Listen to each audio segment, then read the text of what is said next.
നല്ലോലക്കുടയിൽ ഞാൻ കൂട്ടുനിൽക്കാം.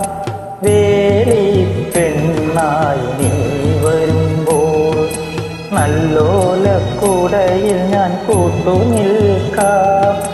തുളസീതളമായി തിരുമലരടികൾ വീണന്നമ്പലപ്പുഴെ ഉണ്ണിക്കണ്ണനോടു നീ എന്തു പരിഭവം മെല്ലയോതി വന്നുവോ.